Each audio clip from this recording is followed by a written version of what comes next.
Welcome to Crisis in Perception, where we examine the systems shaping our world. I'm so glad you could join us for this deep dive.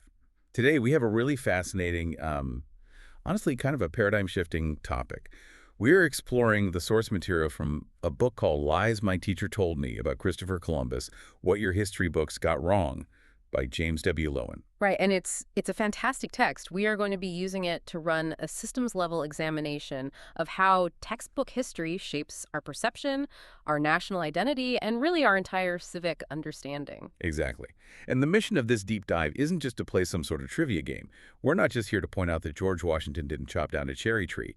We want to show you how American history education systematically transforms real, complicated historical figures into flattened icons. Yeah, a process the author calls heroification. It's not just bad history. It's a distorted educational system that teaches students to memorize approved symbols rather than actually analyze evidence. So if you've ever sat in a high school history class, staring at the clock, feeling just utterly bored out of your mind, we are going to unpack exactly why that happened. Yeah. Because it's not that the past is dull, it's that the system presenting it has been meticulously designed to flatten all the real human conflict into safe myth. And when education protects national icons more than truth, students are not taught history. They're taught reverence.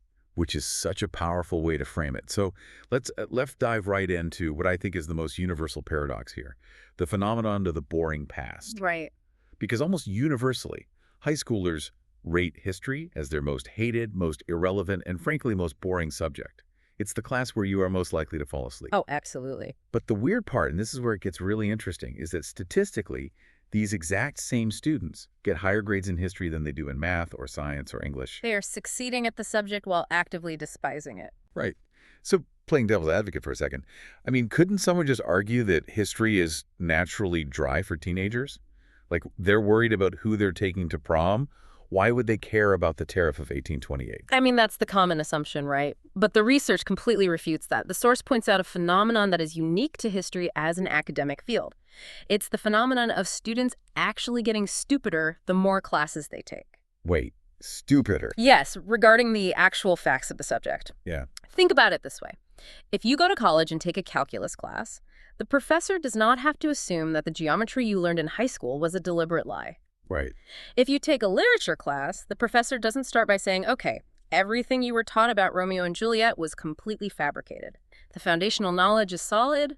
It just requires more complex analysis. But history is different. It is entirely different. College history professors routinely have to spend their introductory courses completely disabusing students of the mythologies they absorbed in high school. The source even mentions a college professor who jokingly refers to his introductory American history courses as iconoclasm first and two. Iconoclasm IN2. Yeah, because his primary job for the entire semester is just tearing down the false icons his students arrive with. That is just, it's a staggering indictment of the delivery mechanism. And the primary weapon for that delivery is the textbook. The monolithic high school textbook. Yeah, the physical absurdity of these books is wild. The source surveyed a dozen of the most popular American history textbooks, and they are behemoths. We are talking an average weight of 4.5 pounds. They're huge. Averaging 888 pages long. And if you look at how those 888 pages are actually structured, it explains exactly why students are tuning out. They are absolutely overflowing with what the author calls factoids. They are engineered for this massive system of rote memorization that is completely detached from any kind of causation. There's one specific example in the source, a textbook called Land of Promise. Oh, yeah, the numbers on this one blew my mind. Yeah, at the end of its chapters, it boasts a staggering 444 main ideas. 444. Plus 624 key terms. I mean, 444 main ideas is an oxymoron. If you have that many main ideas, you don't have any main ideas. You just have a massive data dump. Exactly. And the human brain cannot possibly synthesize over 600 key terms without a coherent narrative thread. So what happens? Students and teachers fall back on the only survival mechanism they have. Memorize the bolded terms for the multiple choice test on Friday. And then immediately forget them over the weekend to clear mental RAM for the next chapter. It's a system stripped of conflict. And the tone of these books totally reinforces that, right? Yeah. The source describes it as an omniscient, godlike voice, like a mumbling lecturer. There is zero suspense. You never read a history textbook and think, oh man, I wonder if the Union's going to win the Civil War. It's presented as this inevitable done deal. They actively suppress the furious debate and the human stakes that make history actually feel real. The psychological effect of that tone is profound because it speaks from on high with no passion and absolutely no admission that historians might actually disagree about how an event happened.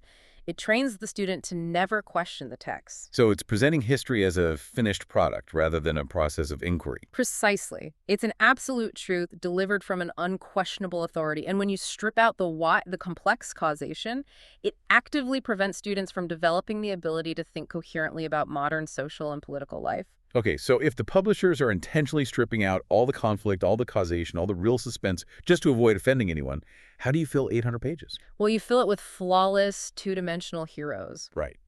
Which brings us to arguably the most important concept in this deep dive.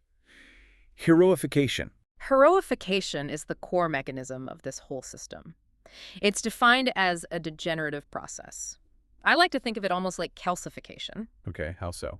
The educational system takes a flesh and blood, complicated, deeply flawed, and fascinating human being, and it slowly transforms them into a pious, perfect creature completely devoid of moral ambiguity. It creates a Disney version of history. Exactly. It completely removes these individuals from the complex systems of power and the socioeconomic realities they were actually embedded in. It replaces historical reality with a flat, easily digestible, patriotic narrative. So let's make this concrete for the listener. Let's look at the first major case study from the sources, which is Helen Keller. This is a perfect example. If you are listening to this right now, take a second and think about what you actually remember about Helen Keller from school. It's almost always the same story. Always.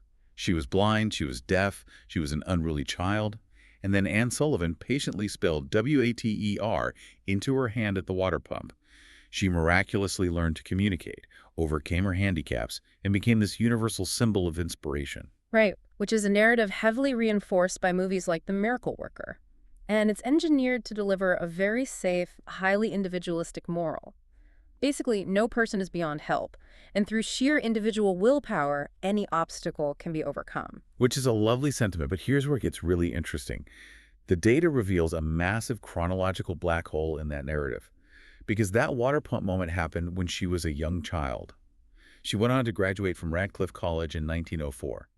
And she lived until 1968. 64 years of adult life. 64 years. She lived through 2 world wars, the Great Depression, the rise of the Soviet Union, the Civil Rights Movement. And yet there is total silence about one of the most famous women in the world during the most turbulent decades of the 20th century. Why do you think that is? Well, based on the source, it's because the reality of her adult life completely shatters that safe, up-by-the-bootstraps archetype. Because what the textbooks actively omit is that Helen Keller was a radical socialist. And we aren't talking about a casual sympathizer. She was a card-carrying member of the Socialist Party of Massachusetts. She was a member of the Industrial Workers of the World, the IWW. She's a passionate, deeply sophisticated political thinker. But what I find most fascinating for our systems analysis here is how she viewed her own disability. She didn't view her blindness as just some random act of nature. She researched the statistics and pointed out that blindness was heavily concentrated in the lower classes. Yes, she tied it directly to unsafe factory conditions, industrial accidents, and a lack of access to medical care for the poor. She applied a macroeconomic lens to her own physical disability. There's this specific piece of her writing that the source highlights, where she completely dismantled the American myth of meritocracy. She basically wrote that she used to believe we are all masters of our fate, but then she learned more about the realities of American society and realized she was completely wrong. Right, she explicitly stated that the power to rise in the world is not equally distributed. She recognized that her own ability to overcome her disabilities was heavily reliant on her immense class privilege. Her family had the wealth to afford a private full-time tutor like Anne Sullivan. Exactly, and that systemic critique is exactly why she had to be heroified by the textbook publishers. Because they need her to be uncontroversial. Textbooks require an inspirational figure to promote a narrative of individual triumph. If you include her adult life, you have to include her sharp analysis of American capitalism. You have to mention that the FBI kept an active file on her. Which is just wild to think about, the FBI tracking Helen Keller. Or that she openly called out major newspapers for being, in her words, socially blind and deaf because they defended an intolerable economic system. So by omitting her radical politics, the textbooks effectively mute her. They take this brilliant thinker who challenged the core tenets of the American economic system and reduce her to this melodramatic stick figure. It's intellectual infantilization. They treat her like a child forever stuck at that water pump. And in doing so, they keep the students reading about her in a state of intellectual immaturity as well. Wow. Okay, let's shift from a cultural icon to someone at the very top of the global power structure. Let's look at the heroification of Woodrow Wilson, because this represents a different and honestly a much more dangerous angle of this process. It really does. The textbook archetype of Wilson is incredibly consistent across all the major publishers. He is presented as the quintessential progressive idealist. The champion of international peace, the architect of the League of Nations. And a great hero of women's suffrage. But again, when we cross-reference this with the historical record provided in the source, the omissions are just vast. Let's start with women's suffrage.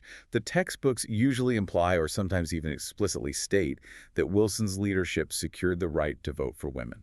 Right, but the historical reality is that Wilson actively opposed women's suffrage for years.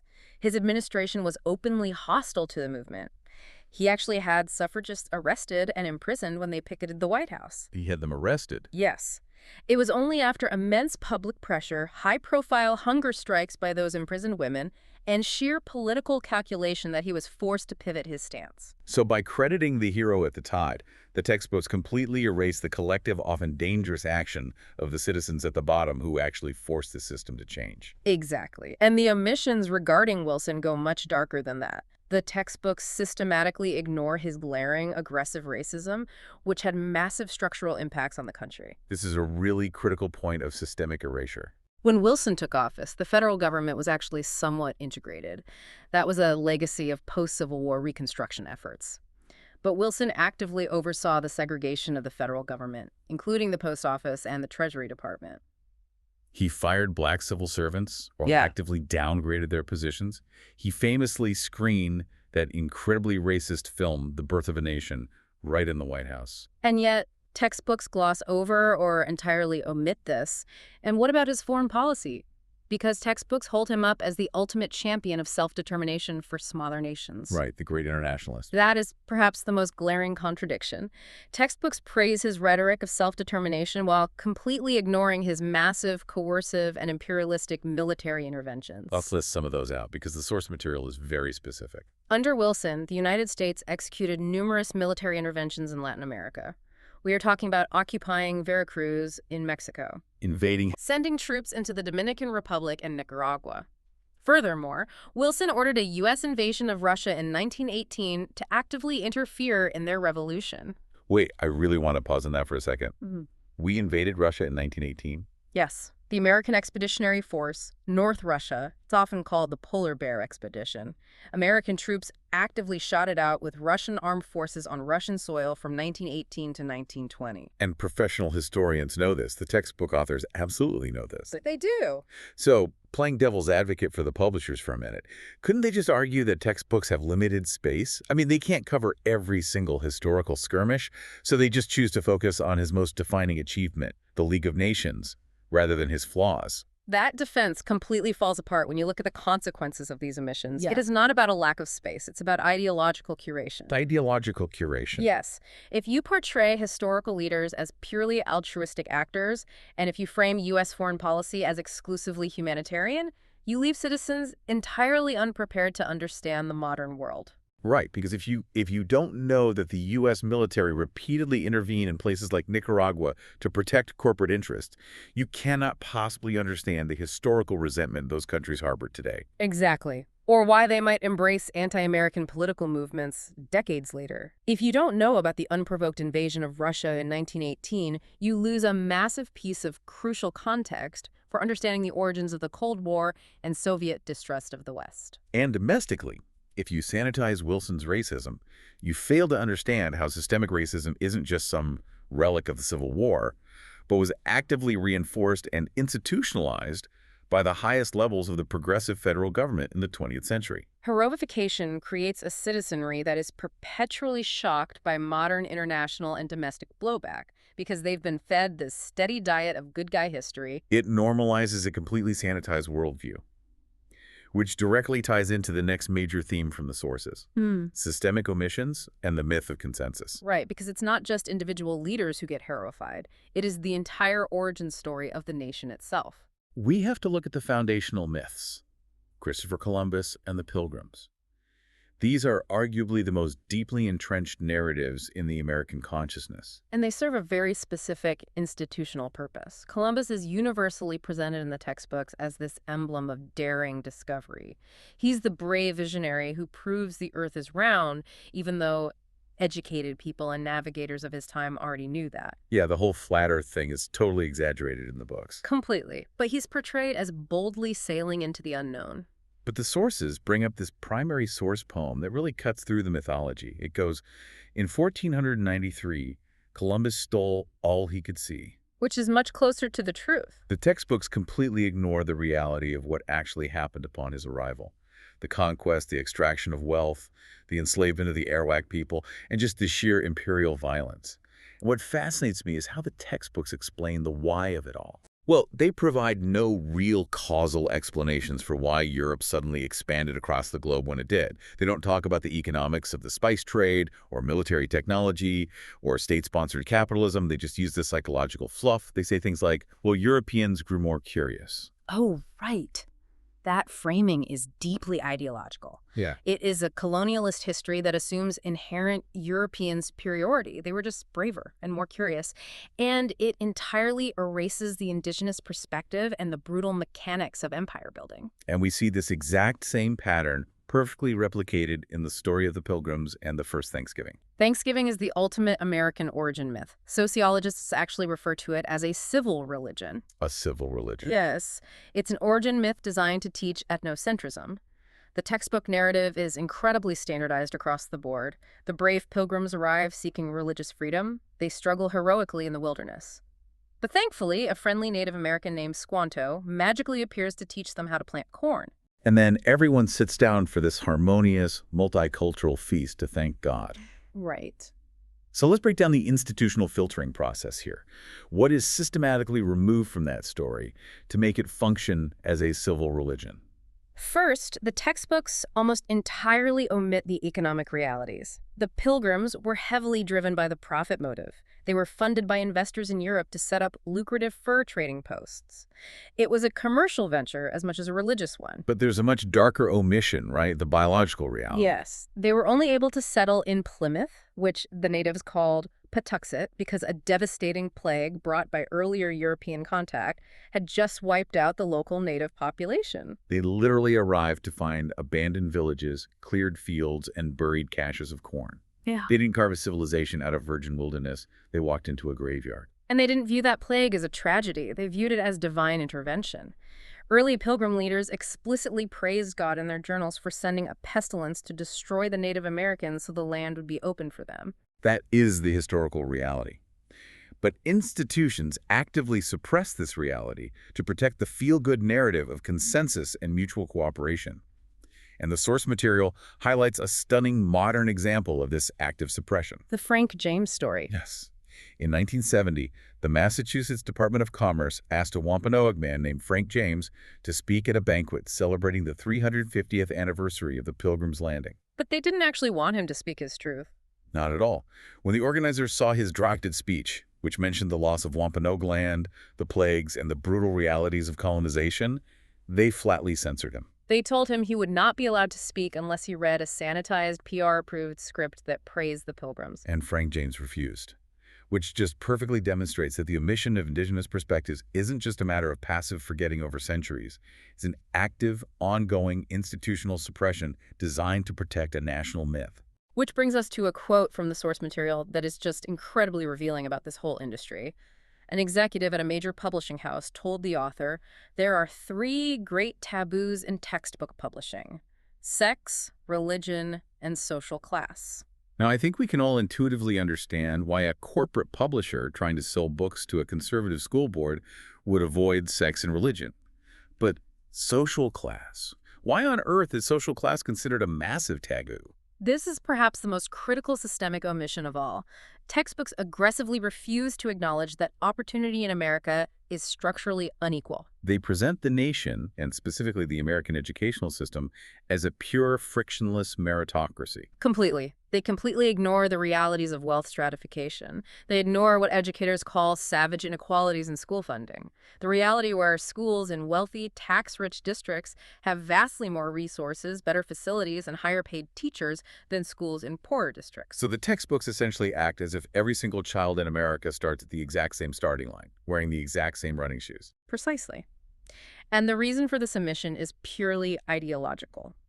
To maintain a highly stratified society, a society deeply divided by wealth and power, it is critically important to control how people think about that system. Right, because if a textbook openly admits that the system is structurally unequal and that the deck is stacked against certain groups, the textbook would effectively be criticizing the nation itself. It would have to explain why a tiny percentage of the population controls a massive percentage of the wealth. As we've established, textbooks can never criticize the nation because the state itself is the ultimate hero of the curriculum. Exactly. So they omit social class entirely. And what is the sociological result of this omission? Students graduate high school as terrible sociologists. When they look out at the real world and see poverty, they have absolutely no conceptual framework for understanding systemic inequality. Because the textbooks have drilled into them for 12 years that the system is perfectly fair and opportunity is perfectly equal. So they inevitably default to blaming the poor for their own poverty. They just assume poor people must be lazy or culturally deficient. Right. By hiding social class, the educational system successfully trains students to assent to the existing economic structure without a second thought. It's incredibly effective perception management. I really want to circle back to your point about the state being the ultimate hero, because the sources point out that textbooks literally organize U.S. history by presidential administrations. The government is the protagonist of the story. And because the government is the hero, its actions, especially its recent actions, must be heavily whitewashed to preserve this narrative of constant moral progress. To understand how textbooks handle this, the sources introduce this fascinating concept drawn from African philosophy, the distinction between the Sasha and the Zamani. I'm so glad you brought this up. It's a great lens for this. In this philosophical framework, the Sasha refers to the recent past, the time of the living. It's history that is still actively remembered by living people, which means it is still politically charged, contested, and really messy. Right. And the Zamani, on the other hand, is the distant past. It is the time of the ancestors, where all the specific, messy details have faded and the events have settled into established myth. So textbook publishers love the Zamani because it's safe. No one is going to boycott a textbook or protest a school board over how the book portrays the War of 1812. Exactly. It's settled myth, but they are absolutely terrified of the Sasha. Textbooks aggressively rush through or entirely gloss over the recent contested past. The Vietnam War, the complexities of the civil rights and women's movements, modern environmental degradation, the widening wealth gap, these are all treated with extreme brevity or just vague platitudes. And when they are forced to cover controversial government actions from the recent past, the spin is just incredible. Look at how they handle covert operations during the Cold War. Oh, this part is wild. The U.S. government's role in actively overthrowing democratically elected leaders, like Mohammad Mossadegh in Iran in 1953, or Jacobo Arbenz in Guatemala in 1954. Those events are usually completely omitted. But if they are mentioned at all, they are framed as unfortunate but absolute necessities for the greater humanitarian good of fighting communism. The state's motives are always presented as pure. Even deep systemic domestic corruption is spun as a victory. The sources show how textbooks handle the Watergate scandal. That's a classic example. Richard Nixon engages in massive illegal activities, abuses executive power, and is forced to resign in disgrace. But how do the textbooks conclude the chapter on Watergate? They end it with a triumphant statement like, the system of checks and balances worked. They completely ignore the massive structural overreach of the federal executive bureaucracy that caused the problem in the first place, an overreach that certainly did not disappear the day Nixon left office. It's the ultimate manifestation of the myth of progress. Textbooks are deeply committed to the idea that things are always getting better. They end chapters with this vapid, hollow cheerfulness, assuring students that the American adventure will surely continue. They offer bar graphs that intentionally don't adjust for inflation to make median income look like it's skyrocketing, while totally ignoring declining real wages. They gloss over massive existential threats like nuclear proliferation or climate They change. just casually promise that American scientific genius will inevitably solve everything. It is toxic positivity applied to global history. Which naturally leads us to the most practical question of this entire deep dive. Who is actually creating this? Who benefits from this specific incentive structure? Right. If the history is this flawed, this sanitized, and this boring, who is sitting at a keyboard typing it out? Let's look at the sociology of the textbook industry itself. Because if you look at the cover of one of these heavy history textbooks, you usually see the names of prominent, highly respected historians. You see names like Lewis Paul Todd, Merle Curtis, or Daniel Boorstin. But those esteemed historians are rarely the ones actually writing the text. Wait, really? Are you saying these prestigious scholars are actually signing off on this McDonald's version of history? The sources reveal a deep, open secret in the publishing world. Famous historians often essentially rent their names to publishers for a fraction of the royalties, giving the book an aura of academic prestige. Wow. By the time a successful textbook is in its 8th or 10th edition, the original named authors might be long retired or even deceased. The actual writing, editing, and updating is being done by, and this is a direct phrase from the industry, minions deep in the bowels of the publishers' offices. Minions. So you have corporate staff writers just cloning competitor textbooks. Basically, yes. The research notes that the first thing a publishing editor does when recruiting a new writer is send them a half-dozen examples of the competing books already on the market. It's a closed ecosystem. It's an echo chamber of mythology. But why? If you are a massive publisher, why not hire great writers to create a better, more accurate, more thrilling book that just blows the competition out of the water? Because of the massive market forces at play, creating a new national textbook is an enormous financial risk. Production costs alone, the layout, the rights for images, the editing can easily exceed $500,000 before a single copy is even printed. So publishers cannot afford to take risks. And in this market, historical complexity is a literal financial liability. Let's talk about the specific bureaucratic mechanisms that enforce this, because it is fascinating. Who are these publishers so terrified of offending? They are terrified of the textbook adoption boards. Yes, almost half the states in the U.S. utilize statewide adoption boards. Instead of allowing individual teachers or local schools to pick their own books, a centralized state committee approves a short list of acceptable textbooks. And state funds can only be used to buy books on that approved list. And the two biggest markets that dictate everything are Texas and California. Right, because of their massive populations. Precisely. Texas, for example, buys textbooks for every single public school in the state. Because of the sheer volume of students, Texas commands immense market power. The Texas State Board of Education sets the curriculum standards, known as the Texas. Right. And if the Texas Board, which is a highly politicized elected body, objects to a paragraph about climate change, or demands more emphasis on the free enterprise system, or insists that the founders be portrayed with absolute reverence, the publishers will immediately alter the book to secure that multi-million-dollar contract. And because a publisher doesn't want to spend the money to print a special Texas edition and a separate Massachusetts edition, the Texas standard essentially becomes the de facto national standard. The most conservative, risk-averse curriculum dictates what a student in Ohio or Oregon reads. Publishers proactively censor themselves to survive the adoption process. As one author bluntly put it, they create a McDonald's version of history. If it has any flavor, people won't buy it. Complexity, moral ambiguity, and hard truths are literal financial liabilities in this incentive structure. Okay, I definitely understand why the corporate publishers do it. The financial incentives are obvious. But what about the demand side? What about the teachers and the parents? Why do they accept this system? Well, we really have to exercise a lot of empathy for the teachers here. The system is entirely stacked against them.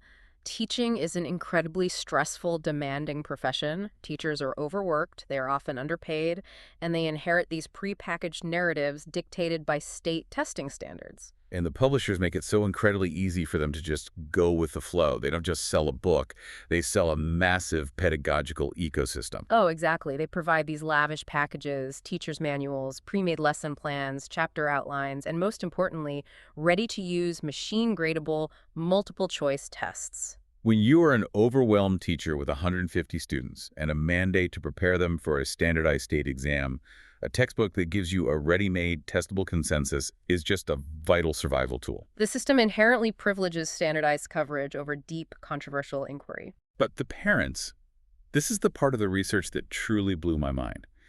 There is a deep psychological element here regarding what adults actually want children to know about the world. Yes. The sources detail a sociological survey of parents regarding the following statement. People in authority know best. Which is a very loaded, frankly, authoritarian statement. It is. But the researchers found that 56% of the parents surveyed admitted that they personally had doubts about that statement or outright disagreed with it. Okay, that makes sense. But they still stated that they wanted schools to teach that concept to their children. Combined with the parents who believed it completely, you've nearly 70% of adults wanting children to be taught to blindly trust authority figures, even when the adults themselves are cynical about those exact authorities. That is profound cognitive dissonance. Why would you actively want the educational system to teach your kid a worldview that you don't even believe yourself? It stems from fear and a desire to protect childhood innocence.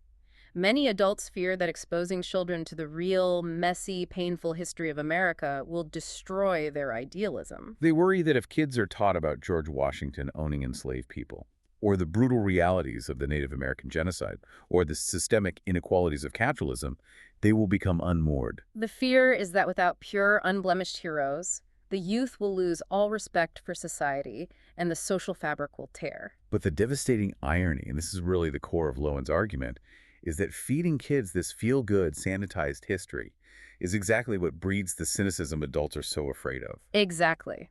The system completely backfires. When students finally grow up, go to college, or simply read a book and realize they were systematically lied to about the cherry tree or Helen Keller or the causes of the Vietnam War, they feel deeply betrayed by the system. They realize the goody-goody heroes are cardboard cutouts, and they just check out.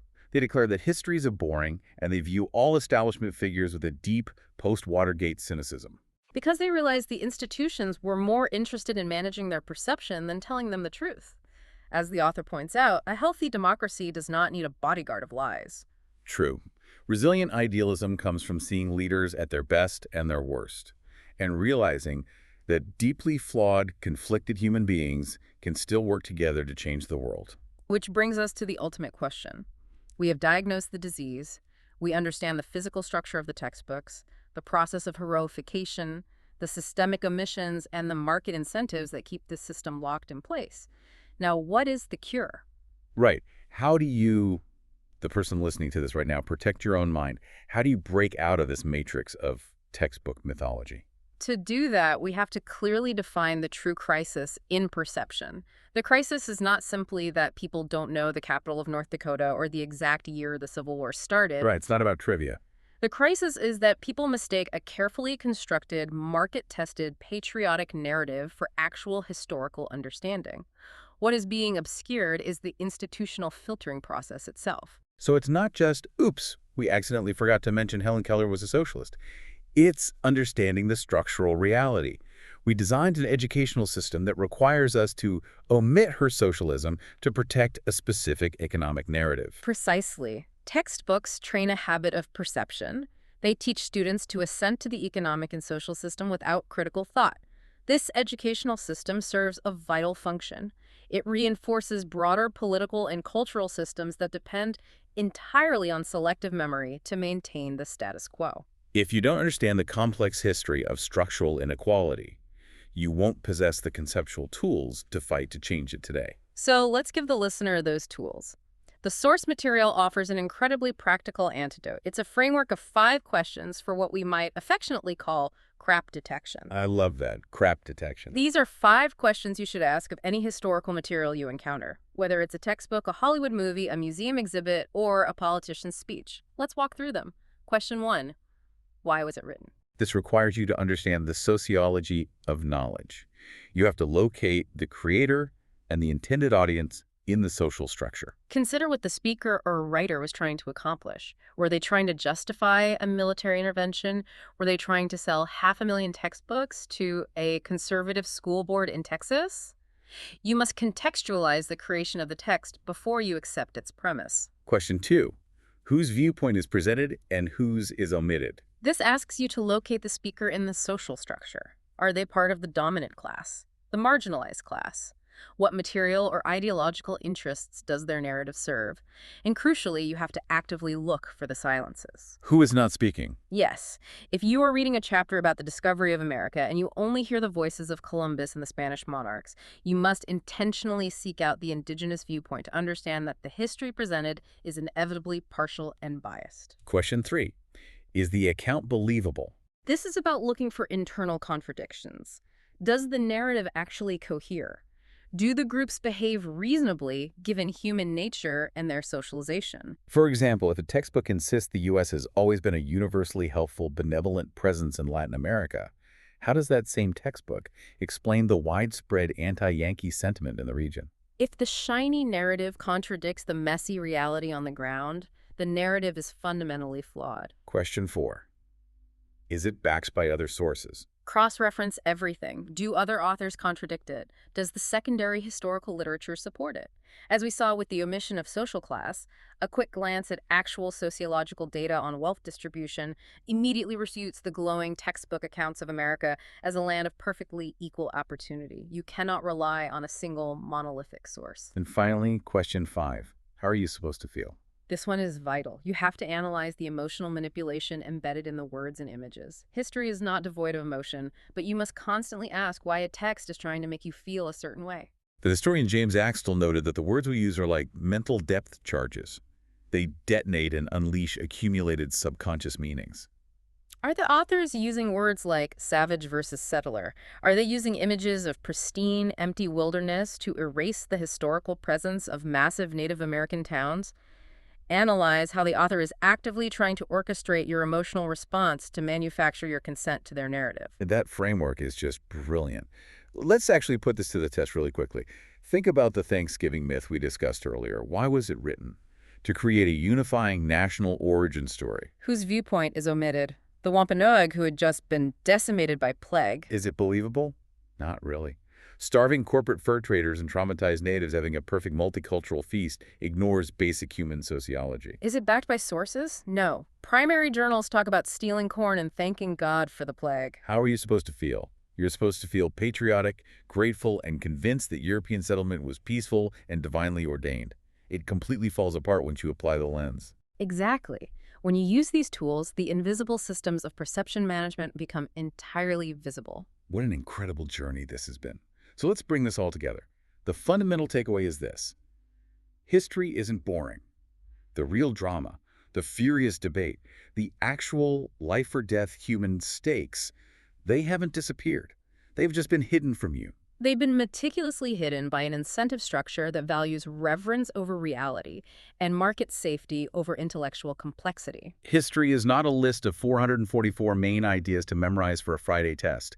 It is an ongoing, vital struggle over evidence, over power, and over the interpretation of reality. And the final critical insight here is that understanding this educational process is the only way to genuinely understand your present reality. From domestic social stratification to international foreign policy blowback, you cannot navigate the modern world unless you recognize how our institutions continue these exact same historical patterns of exclusion, simplification, and myth-making. Welcome to Crisis in Perception, where we examine the systems shaping our world. Crisis in Perception examines how systems shape belief and how better tools help us see clearly. This project is free and publicly accessible. If you'd like to support the time, tools, and research behind Crisis in Perception, you can become a supporter on Patreon. For a shorter visual overview of this topic, see the mini explainer linked in the description. If you enjoy this kind of systems-level analysis, please like, subscribe, and comment with books or topics you'd like us to explore next. And we want to leave you with one final provocative thought to mull over as you look at the world today. If our entire educational system has been carefully designed to artificially protect our national identity by hiding our greatest flaws, our deepest conflicts, and our systemic failures, are we inherently training future generations to be utterly incapable of fixing the structural problems that still exist today? If you don't know the system is broken, how can you ever learn to repair it?